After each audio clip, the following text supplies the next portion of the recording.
Merci. La parole est maintenant à Monsieur Éric Bocquet.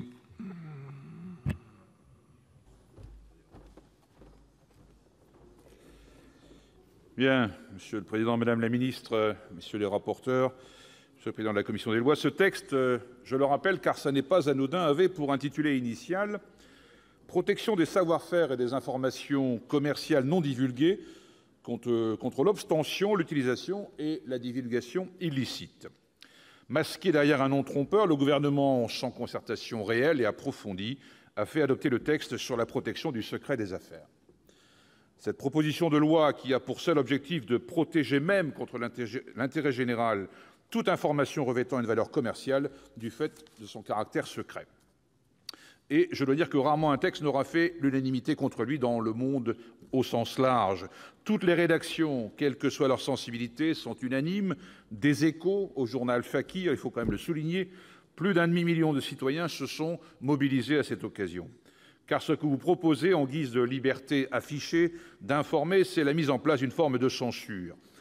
Il en est de même de toutes les ONG qui se sont regroupées dans le collectif Stop Secret d'affaires et qui se battent encore aujourd'hui et qui continueront de le faire demain pour que l'intérêt particulier de quelques-uns n'impose pas la loi du silence à tous les autres. Toutes ces personnes seraient-elles à ce point dans l'erreur ? 52 organisations feraient-elles fausse route ? Serions-nous si nombreux à ne pas avoir compris ce texte, à surestimer les dangers qu'il comporte ?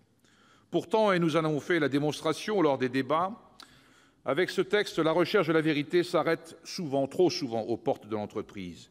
Et si on fait le lien avec le projet de loi dit sur les fausses nouvelles, fake news en anglais, cette même vérité sera demain définie par l'État. Vous pourrez nous répéter à l'envi que, bien sûr, ce texte ne sert qu'à protéger nos entreprises d'une concurrence féroce, réelle. Pourtant, vous avez refusé nos nombreux amendements permettant justement de réduire le champ d'application du secret des affaires à l'entreprise, de protéger les PME et les sous-traitants de ce secret si largement entendu. Ce qui est mis en cause aujourd'hui, comme le rappelle un éminent journaliste, c'est cette vérité qui procède de la raison par la déduction, le recoupement, la recherche, la vérification, la précision. Cette vérité qui suppose l'enquête. Derrière ce mot apparemment simple, il y a un travail patient, minutieux et complexe, essentiellement collectif, où la vérité est produite, trouvée, dénichée, accouchée, débusquée. Fin de citation. Cette vérité que l'on révèle dans un souci de protection de l'intérêt général, en faisant fi de leur propre situation et des conséquences, parfois lourdes, dans leur vie personnelle et professionnelle, des chercheurs, des journalistes, des salariés, des représentants du personnel, et la liste n'est pas exhaustive, loin s'en faut. Ce que vous avancez aujourd'hui, c'est ici la protection de l'optimisation fiscale, le chantage aux fournisseurs, la sous-traitance en cascade, des techniques de management douteuses, des pratiques à la limite de la légalité, mais aussi de possibles risques sanitaires et environnementaux majeurs, présents et à venir, comme les perturbateurs endocriniens, l'impact des pesticides sur la santé ou l'environnement, et toute information que l'entreprise pourra qualifier de secrète. Ce n'est pas une vue de l'esprit de quelques activistes extrêmes. Aujourd'hui, de nombreux juristes dénoncent ce texte. Comme le soulignent deux avocats, imaginez que quelqu'un, au sein d'une entreprise pharmaceutique, estime qu'un produit dangereux, néfaste pour la santé ou l'environnement, a été mis sur le marché. Eh bien, la dérogation à la protection du secret des affaires serait alors probablement suspendue à l'issue d'investigations et de procédures pouvant durer des années. Dès lors qu'elle ne pourrait pas être d'un effet immédiat, elle prive mécaniquement le lanceur d'alerte de toute protection. Et comme nous l'avons dit lors des débats, l'arsenal juridique français est déjà très bien fourni en ce qui concerne la propriété intellectuelle, le secret médical, les secrets de fabrique ou encore la protection des secrets d'État, le fameux secret défense. Cette loi de transposition, à certains égards de surtransposition, n'était vraiment pas indispensable.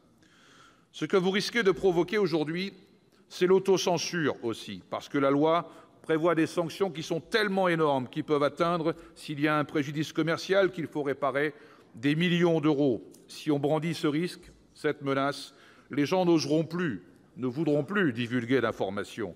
Chacun en viendra à s'imposer une forme d'autocensure.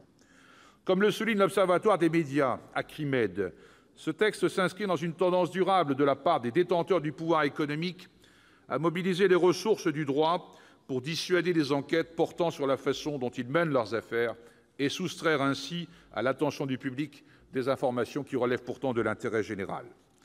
C'est une étape supplémentaire dans un travail de sophistication des outils juridiques, permettant l'opacité en lieu et place de la nécessaire transparence, permettant la définition de thèmes et d'objets considérés comme légalement investigables. Cette loi sera une arme au service des intérêts privés contre l'intérêt général. Je reprendrai en guise de conclusion cette analyse de M. Roberto Scarpinato, procureur général de Palerme et spécialiste de la lutte contre la haute criminalité, qui déclarait à Mediapart ceci: « Le secret et le mensonge sont incompatibles avec la démocratie.